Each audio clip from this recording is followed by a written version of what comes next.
All right, so we're back for another deep dive. And, we like to get a little geeky with it sometimes. But this one really kind of caught my eye. Yeah, I was surprised by this. So we're diving into this new thing, basically this service that's popping up for academics to turn their papers, their research papers, into podcasts. Wow. Like full-on podcasts. Yeah. Right? And they're talking Spotify, YouTube, even academicjobs.com. Really? Yeah. Wow, that's an interesting combination. It is. Yeah. So we're gonna really take a look at this and see what we think. I'm curious. I mean, me too. I'm a little skeptical, honestly. Yeah.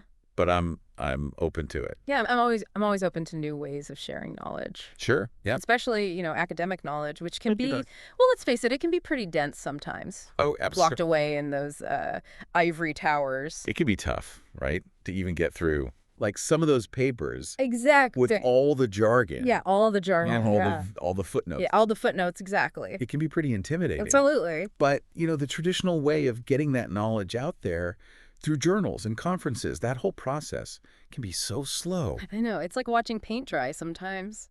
It is. And, I was reading a study the other day that found that it takes, on average, 18 months for a paper to get published. No way. Yeah, 18 months. That's like a year and a half. I know, it's crazy. Like by the time it's published, it's almost old news. Right, exactly. Yeah. So this idea of turning papers into podcasts, I mean, it could really shake things up. That's a lot faster, that's for sure. Absolutely. Yeah. And, think about the reach. I mean, Yeah. You're talking Spotify, YouTube. These are platforms with huge audiences. I know, and they specifically mention academicjobs.com. Right. So they're really targeting a very specific audience there. Yeah, it seems like they're trying to tap into a few different groups, right? You've got students, researchers, maybe even the general public. It's like a three-pronged attack. Yeah, exactly. To get this information out there. I mean, think about it. You could be, commuting to work, listening to the latest breakthroughs in, I don't know, astrophysics. Right, or quantum mechanics. Exactly. Yeah. While you're stuck in traffic. Or working out. Yeah, at the gym. Yeah, that'd be amazing. It's definitely a different way to think about academic dissemination. It is. And they really emphasize the benefits, like, increased exposure for the papers, easier to connect with others in the field. Yeah, and they even talk about the potential for more collaborations and co-authorship. Oh, yeah. I mean, imagine finding collaborators just by listening to someone's research while you're on a walk.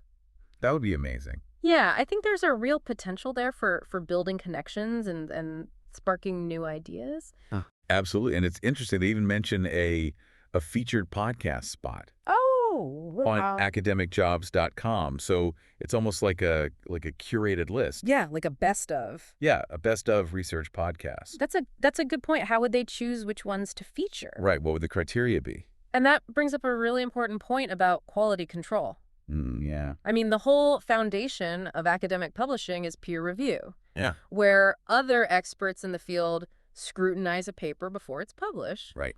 It's a tough process, but it helps to ensure that the research is sound. Yeah, it's like a filter, right? Yeah, exactly. Make sure that to weed out the bad stuff. Yeah, the bad stuff. The stuff that's not rigorous enough. Right. So how would that translate to the podcast format? Yeah, that's a good question. Would you have listeners leaving reviews, acting as peer reviewers? Like a crowdsourced peer review? Yeah, almost. That's interesting. But there's also the challenge of conveying complex research in a way that's accurate and engaging.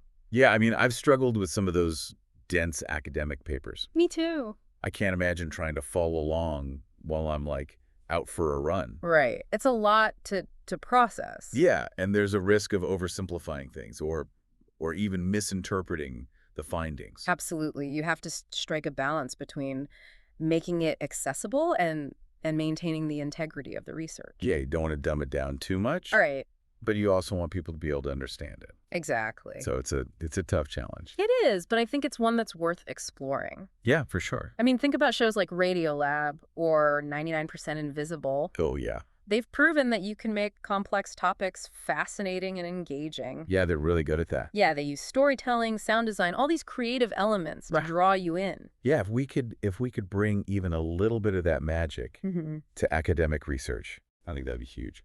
I think it has the potential To really change the way we consume and engage with academic knowledge. Absolutely. Make it more democratic, more accessible. Yeah. I mean, this service, it definitely raises a lot of questions, but it's a really intriguing step in that direction. It is. It's definitely something to watch. Yeah, for sure. So here's a thought to leave you with. Okay. Imagine your most recent deep dive turned into a podcast. Okay. Would you listen to it?